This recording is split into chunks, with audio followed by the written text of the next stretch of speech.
Hello दोस्तों, नमस्कार। स्वागत है आपका हमारे यूट्यूब चैनल सम्राट एजुकेशन में। दोस्तों, आज के इस वीडियो में आप लोगों को बीएससी एग्रीकल्चर 5th सेमेस्टर के एक विषय geo informatics and nanotechnology for precision farming AG 511 का 6 से 7 मोस्ट इम्पॉर्टेंट लॉन्ग क्वेश्चन कराने वाला हूं आप लोग के लिए, कि बहुत ज़्यादा इंपॉर्टेंट है। इसके पीछे का भी जो वीडियो है आप लोग उसको जरूर देख लीजिएगा। और यदि आप लोगों को इसका पीडीएफ चाहिए तो डिस्क्रिप्शन व्हाट्सएप ग्रुप का लिंक, व्हाट्सएप नंबर दिया गया है, मैसेज करके आप लोग इसका पीडीएफ ले सकते हैं। तो चलिए स्टार्ट करते हैं बिना देरी किए हुए पहला क्वेश्चन। तो पहला क्वेश्चन है, फसल सिमुलेशन मॉडल क्या है। ठीक है, फसल सिमुलेशन मॉडल क्या, बहुत ज्यादा इंपॉर्टेंट है। फसल सिमुलेशन मॉडल बार बार पूछ लेता है। तो चलिए देखते हैं फसल सिमुलेशन मॉडल। तो फसल सिमुलेशन मॉडल कंप्यूटर आधारित उपकरण है। क्या है? एक कंप्यूटर आधारित उपकरण है। कंप्यूटर आधारित उपकरण मतलब जो कि कंप्यूटर के आधार पर चलता हो। कंप्यूटर आप लोगों ने देखा है, जैसे फोन है, फोन को भी आप कंप्यूटर बोल सकते हैं, क्योंकि फोन जो है हमारा, ये भी कंप्यूटर की तरह कार्य करता है। तो ऐसा ही फसल सिमुलेशन मॉडल है। ठीक है, तो फसल सिमुलेशन मॉडल कंप्यूटर आधारित उपकरण है जिसका उपयोग विभिन्न पर्यावरण और प्रबंधन परिदृश्यों के तहत फसलों की वृद्धि, विकास और उपज का अनुकरण करने के लिए, फसल की उपज को सिमुलेट करने के लिए किया जाता है। ठीक है, अनुकरण को इंग्लिश में बोला जाता है सिमुलेशन या सिमुलेट। ठीक है, तो फसल सिमुलेशन मॉडल कंप्यूटर आधारित उपकरण है जिसका उपयोग विभिन्न पर्यावरण और प्रबंधन परिदृश्यों के तहत फसल की वृद्धि, विकास और उपज का अनुकरण करने के लिए किया जाता है। वे विभिन्न जैविक, भौतिक और रासायनिक प्रक्रियाओं को एकत्रित करते हैं। ठीक है, फसल सिमुलेशन मॉडल जो होता है ये विभिन्न जैविक, भौतिक और रासायनिक प्रक्रियाओं को एकीकृत करता है जो फसल की वृद्धि और विकास को नियंत्रित करता है। ठीक है, तो एक एक पॉइंट में समझाते चलो, आप लोग समझते चलिएगा कि यह जो फसल सिमुलेशन मॉडल होता है यह जैविक, भौतिक और रासायनिक प्रक्रियाओं को एकीकृत करता है। एकीकृत मतलब क्या होता है? ये एक साथ लाता है जो फसलों की वृद्धि और विकास को नियंत्रित करता है, जिसमें प्रकाश संश्लेषण, श्वसन, वाष्पोत्सर्जन, पोषक तत्व ग्रहण और आवंटन भी शामिल होता है। यह मॉडल तापमान, वर्षा, सौर विकिरण, मिट्टी की नमी और पोषक तत्वों की उपलब्धता जैसे पर्यावरणीय कारकों को भी के प्रभाव को भी ध्यान में रखता है। यह जो मॉडल होता है फसल सिमुलेशन मॉडल, यह मॉडल तापमान, वर्षा, सौर विकिरण, मिट्टी की नमी और पोषक तत्वों की उपलब्धता जैसे पर्यावरणीय कारकों के प्रभावों को भी ध्यान में रखता है। फसल सिमुलेशन मॉडल विभिन्न बढ़ती परिस्थितियों में फसल के प्रदर्शन की भविष्यवाणी करने, मतलब कि आपका फसल जो है वो कैसा उत्पादन देगा, कितना कुंटल उत्पादन होगा आपके फसल में। ठीक है, तो फसल सिमुलेशन मॉडल विभिन्न बढ़ती परिस्थितियों में फसल के प्रदर्शन की भविष्यवाणी करने के लिए, फसल प्रबंधन रणनीतियों को अनुकूलित करने के लिए और उत्पादन पर जलवायु परिवर्तन के संभावित प्रभावों का आकलन करने के लिए भी किया जाता है। फिर से समझिएगा कि यह जो फसल सिमुलेशन मॉडल होता है यह एक कंप्यूटर आधारित उपकरण होता है जिसका उपयोग जो होता है विभिन्न प्रकार के पर्यावरण और प्रबंधन परिदृश्यों के तहत फसल की वृद्धि और विकास के उपज को अनुकरण करने के लिए, सिमुलेट करने के लिए किया जाता है। यह विभिन्न प्रकार के भौतिक, जैविक और रासायनिक प्रक्रियाओं को एकीकृत करता है। यह जो प्रक्रिया होती है फसलों की वृद्धि और विकास को नियंत्रित करती है, जिसमें प्रकाश संश्लेषण, श्वसन, वाष्पोत्सर्जन, पोषक तत्व ग्रहण और आवंटन शामिल होता है।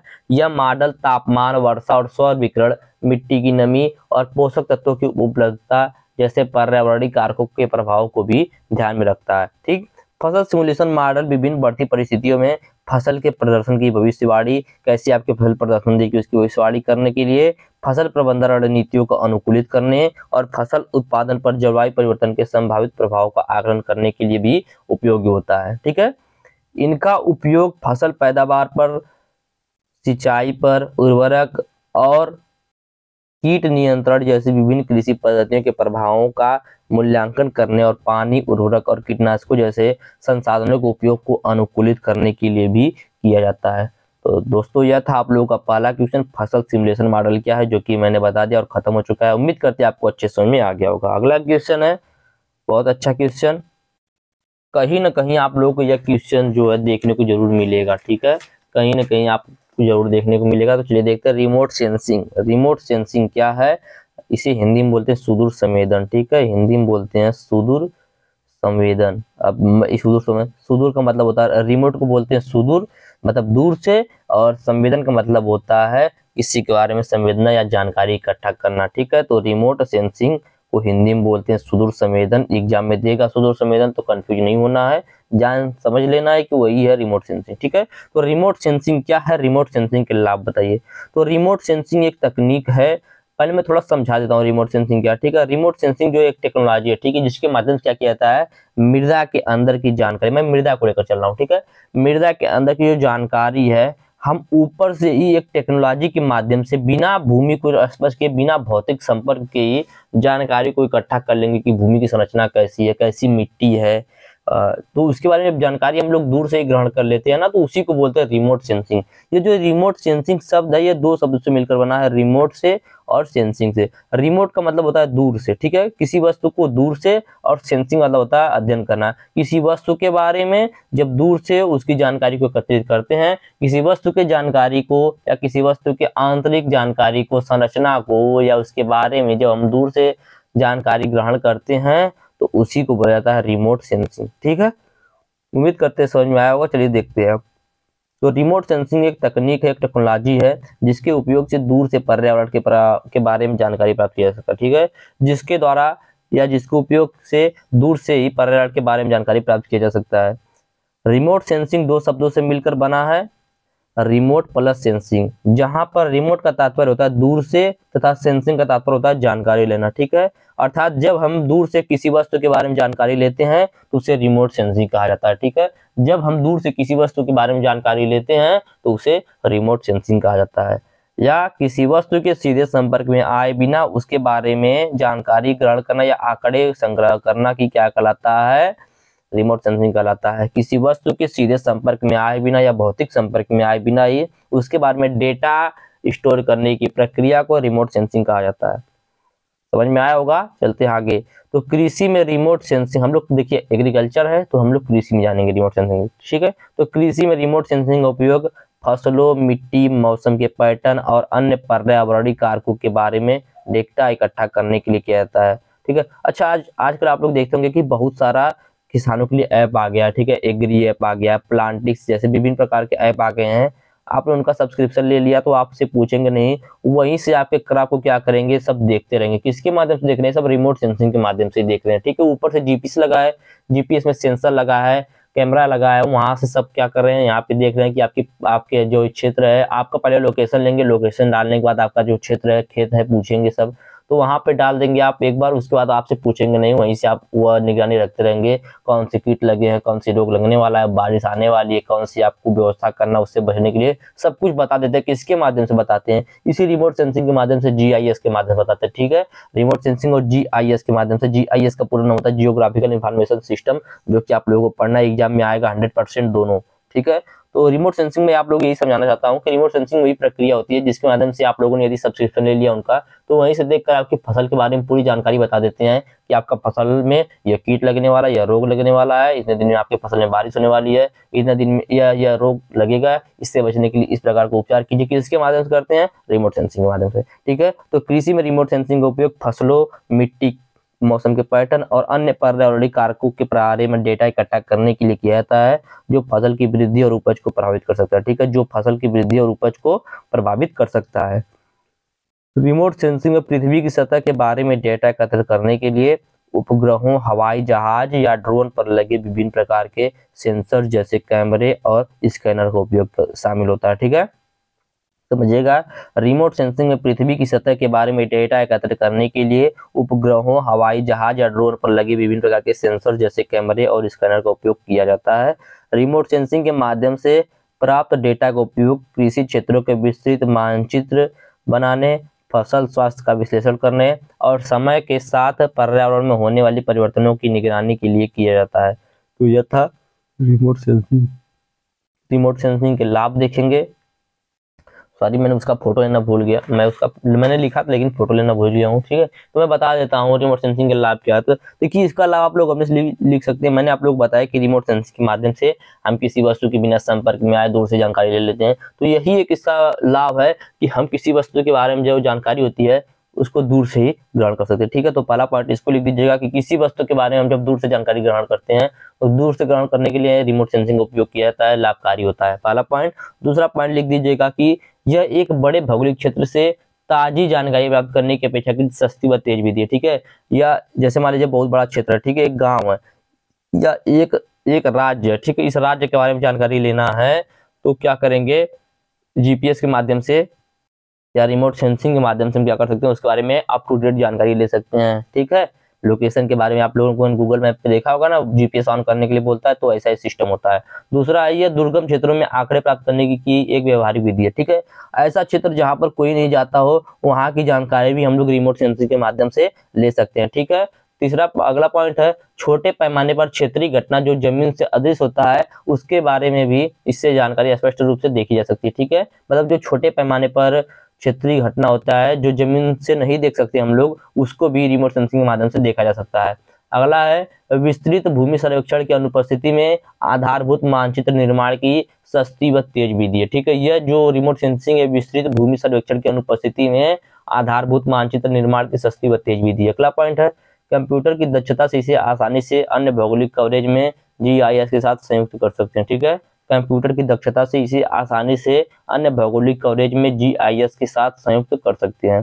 तो यह था रिमोट सेंसिंग के बारे में। आगे चलते हैं, भू सूचना विज्ञान क्या है, लाभ बताइए। ठीक है, भू सूचना विज्ञान क्या है, लाभ बताइए। तो भू सूचना विज्ञान जो है यह दो शब्दों से मिलकर बना है, भू तथा सूचना विज्ञान। ठीक है, जिसका अर्थ होता है, जिसका आशय होता है पृथ्वी के सूचना का प्रसंस्करण करना। ठीक है, पृथ्वी के जो भी सूचना है उसका प्रोसेसिंग करना, प्रसंस्करण करना। ठीक है, तो भू सूचना विज्ञान दो शब्दों से मिलकर बना है, भू तथा सूचना विज्ञान। ठीक है, जिसका आशय होता है पृथ्वी के सूचना प्रसंस्करण का अध्ययन। अतः बोल सकते हैं कि भू सूचना विज्ञान को पृथ्वी विज्ञान और भू सूचना विज्ञान के संघ के रूप में समझा जा सकता है। भू सूचना व्यापक रूप से पृथ्वी के बारे में जानकारी के संग्रह, विश्लेषण, भंडारण, पुनर्प्राप्ति और प्रसार के लिए सूचना प्रौद्योगिकी के उपयोग से संबंधित होती है। ठीक है, यदि कोई आपसे एक नंबर में पूछ दिया भू सूचना विज्ञान की परिभाषा, तो जची मस्की एक इसके विशेषज्ञ थे। ठीक है, जची मस्की, मैं थोड़ा सा नीचे लिखा हूं, मैं यहीं पे आप लोग बता देता हूँ। जची मस्की नाम है उनका, क्या नाम है, जची मस्की। तो इनके अनुसार यदि पूछ दिया तो आप लोग क्या लिखेंगे, इन्होंने बताया था कि भू सूचना विज्ञान पृथ्वी के निकाय के भीतर सूचना के एकत्रीकरण, प्रसंस्करण और प्रसार का विज्ञान है। ठीक है, जचिमस्की के अनुसार भू सूचना विज्ञान पृथ्वी के निकाय के भीतर सूचना के एकत्रीकरण, प्रसंस्करण और प्रसार का विज्ञान है। तो यह हो गया भू सूचना विज्ञान का। इसका लाभ देख लेते हैं। तो देखिए लाभ क्या है इसका, तो समय और लागत प्रभावी तरीके से भू स्थानिक डेटा प्राप्त कर सकते हैं। ठीक है, समय और लागत प्रभावी तरीके से, मतलब कम समय में अच्छी तरीके से भू स्थानिक डेटा प्राप्त कर सकते हैं। अगला पॉइंट है, यह किसी क्षेत्र को बिना खराब किए उसकी डेटा एकत्र करने में मदद करता है। ठीक है, यह जो भू सूचना विज्ञान होता है किसी क्षेत्र को बिना खराब किए उसको डेटा एकत्र करने में मदद करता है। और इसका एक कंपोनेंट क्या है, रिमोट सेंसिंग भी है। यह जवाब दे सकता है कि कहाँ, कब, क्या और कैसे परिदृश्य किया जाना है। ठीक है, जो भू सूचना विज्ञान होता है यह जवाब दे सकता है कि कहाँ, कब, क्या और कैसे परिदृश्य किया जाना है, जो किसी भी अन्य सॉफ्टवेयर सिस्टम के साथ संभव नहीं होता है। अगला है, यह किसी समस्या के लिए एक व्यापक समाधान बनाने में मदद करता है। ठीक है, यह किसी समस्या के लिए एक व्यापक समाधान बनाने में मदद करता है। परिभाषा मैंने अभी आप लोग बता दिया जचिमस्की के अनुसार कि भू सूचना विज्ञान पृथ्वी की निकाय के भीतर सूचना के एकत्रीकरण, प्रसंस्करण और प्रसार का विज्ञान है। तो यह आप लोगों का तीसरा क्वेश्चन भी हो चुका। तो अगला क्वेश्चन पे चलते हैं। अगला क्वेश्चन है, परिशुद्ध खेती क्या है, लाभ व सीमा बताइए। बहुत इंपॉर्टेंट क्वेश्चन है। परिशुद्ध कृषि 100% देखने को मिलेगा एग्जाम में, 100% मैं बोल रहा हूँ एग्जाम में देखने को मिलेगा आप लोगों को। तो 100% चलिए देख लेते हैं परिशुद्ध खेती क्या है। परिशुद्ध खेती को बोलते हैं प्रिसीजन फार्मिंग। ठीक है, इसको संरक्षित खेती बोले जाते हैं।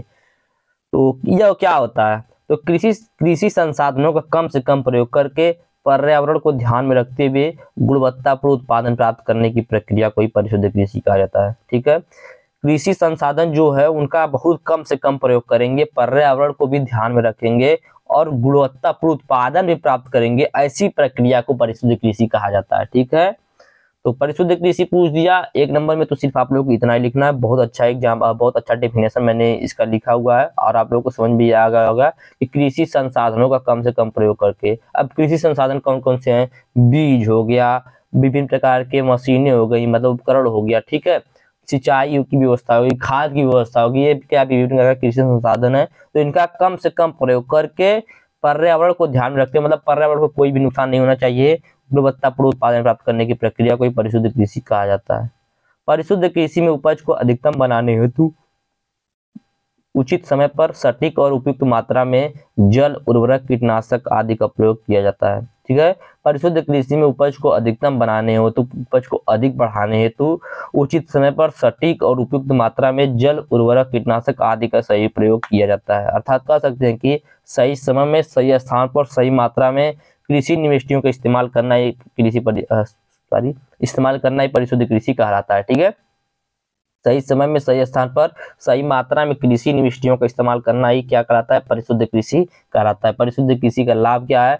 तो कुल उपज में वृद्धि। ठीक है, पहला लाभ है कि कुल उपज में वृद्धि, मतलब मैंने आप लोग बताया कृषि संसाधनों को कम से कम प्रयोग करके पर्यावरण को ध्यान में रखते हुए गुणवत्तापूर्ण उत्पादन प्राप्त करने की प्रक्रिया को ही प्रिसीजन फार्मिंग कहते हैं। तो इसमें हमें कुल उत्पादन में वृद्धि होगा, मृदा क्षरण को रोका जाएगा। ठीक है, इससे मृदा का नुकसान नहीं होगा, उत्पादन लागत में कमी आएगी, पर्यावरण पर कम प्रभाव पड़ेगा, जल संसाधनों का कुशल उपयोग होगा, कृषि प्रबंधन में बेहतर निर्णय लिया जाएगा और किसान इससे शिक्षित होंगे। किसानों को शिक्षित होना इसके लिए आवश्यक होता है। इसकी सीमा क्या है? इसकी सीमा देख लेते हैं। तो छोटे खेतों का आकार, फसल प्रणाली की विविधता, नए कौशल की आवश्यकता वाले उपकरणों और तकनीकों की जटिलता इसकी पहली सीमा है। ठीक है, नई तकनीक के बारे में किसानों को बताने की आवश्यकता होती है, दूसरी सीमा इसकी यह है। तीसरी है स्थानीय तकनीक विशेषता का अभाव और अगला उच्च प्रारंभिक निवेश। क्या है? उच्च प्रारंभिक निवेश। तो यह था इसका सीमा, लाभ और परिभाषा। मैंने आप लोगों को सब कुछ बता दिया। अगले क्वेश्चन पे चलते हैं। उत्तर इसका बहुत बड़ा था लेकिन मैंने एकदम छोटा कर दिया है। क्वेश्चन है GIS को परिभाषित कीजिए, कृषि में इसके महत्व को लिखिए। ठीक है, GIS क्या होता है मैंने पीछे भी बताया, थोड़ा सा मैं यहाँ पर बताऊंगा। तो GIS क्या होता है परिभाषित कीजिए, कृषि में इसके महत्व को भी लिखिए। तो GIS को ही बोला जाता है जियोग्राफिकल इंफॉर्मेशन सिस्टम। ठीक है, जियोग्राफिकल इंफॉर्मेशन सिस्टम या भू स्थानीय सूचना प्रणाली भी बोल सकते हैं इसको। ठीक है, तो भू स्थानीय सूचना प्रणाली एक तकनीक और सॉफ्टवेयर आधारित सिस्टम है। ठीक है, GIS क्या है? एक सॉफ्टवेयर, तकनीकी और सॉफ्टवेयर आधारित सिस्टम है जो भौगोलिक डेटा को संग्रहित करता है, उसे संगठित करता है, उसे विश्लेषित करता है, संदर्भित और प्रदर्शित करने में भी सहायक होता है। ठीक है, याद रखिएगा, GIS एक तकनीकी और सॉफ्टवेयर आधारित सिस्टम है। क्या है? तकनीक और सॉफ्टवेयर आधारित सिस्टम है जो भौगोलिक डेटा को संग्रहित करने, संगठित करने, विश्लेषित करने और संदर्भित और प्रदर्शित करने में सहायक होता है। यह सूचना भूगोलीय स्थितियों के आधार पर नक्शे और अन्य ग्राफिक प्रतिष्ठानों के माध्यम से प्रस्तुत की जाती है। ठीक है, यह जो सूचना होती है भूगोलीय स्थितियों के आधार पर नक्शे और अन्य ग्राफिक प्रतिष्ठानों के माध्यम से प्रस्तुत की जाती है। कृषि में GIS का महत्व देखेंगे तो कृषि में GIS का महत्व देख लेते हैं। पहला है भू स्थानीय समस्याओं के संदर्भ में नक्शा का प्रदर्शन। ठीक है, तो GIS की मदद से कृषि संबंधित डेटा को भू स्थानीय संदर्भ में प्रदर्शित किया जा सकता है, जैसे कि जलवायु, मिट्टी का प्रकार, पानी की उपलब्धता, फसल की प्रवृत्ति में। ठीक है, दूसरा पॉइंट है खेती उत्पादनता के विश्लेषण। ठीक है, तो उत्पादन में विश्लेषण बोल सकते हैं इसको। तो GIS के माध्यम से खेतों की क्षेत्र की उपलब्धता, उत्पादनता मतलब उत्पादकता और उपयोग के आधार पर विश्लेषण किया जाता है। इससे खेती की समर्थन और संवेदनशीलता में सुधार होता है। ठीक है, अगला पॉइंट है GIS के माध्यम से क्या होता है ना, फसल के बारे में जानकारी लेते हैं, इसको किस चीज की आवश्यकता है, किस चीज की आवश्यकता नहीं है अभी। ठीक है, समुदाय की निर्मित परियोजनाओं का विकास। तो किसानों के लिए उत्पादक इंफ्रास्ट्रक्चर जैसे सड़कों, सिंचाई और उपयोग की विस्तार की योजनाओं में GIS का उपयोग किया जाता है। अगला नए खेती तकनीकों का अनुसंधान और विकास। तो GIS के माध्यम से विभिन्न खेती तकनीकों का अध्ययन और उनका उपयोग, कीमती संसाधनों के उपयोग का मानचित्रण किया जाता है। अगला है संसाधनों की अच्छी प्रबंधन। तो GIS अपने संसाधनों की बेहतर प्रबंधन के अनुमानित आवश्यकताओं और उपयोग के स्वरूप का मानचित्रण करने में मदद करता है, जिससे लाभकारी प्रबंधन निर्माण किया जाता है। ठीक है, तो यह था आप लोगों का छठवां क्वेश्चन जो कि मैंने बताया। इसका स्क्रीनशॉट ले लीजिए आप लोग, मैंने थोड़ा जल्दी बता दिया क्योंकि वीडियो भी काफी लंबा हो गया है और मैंने इसको बहुत ज्यादा छोटा करके आप लोगों को बताया। ठीक है, नहीं तो ये लगभग 2 पेज का आंसर है इसका, लेकिन मैंने बहुत ज्यादा छोटा कर दिया है। अगला क्वेश्चन देखेंगे हम लोग, GPS को परिभाषित कीजिए, GPS की अवयव क्रिया विधि का विस्तार से वर्णन कीजिए। तो GPS सब कुछ मैंने पीछे बताया हुआ है, तो GPS को भी थोड़ा सा देख लेंगे। तो GPS का पूरा नाम होता है ग्लोबल पोजिशनिंग सिस्टम। ठीक है, GPS का पूरा नाम होता है ग्लोबल पोजिशनिंग सिस्टम। क्या नाम होता है पूरा? Global positioning system. तो ग्लोबल पोजिशनिंग सिस्टम एक सूचना प्राप्ति तकनीक है जो पृथ्वी के ऊपर एक स्थान की सटीक पोजीशन को निर्धारित करने के लिए उपयोग किया जाता है। यह व्यक्तियों, वाहनों और उपकरणों को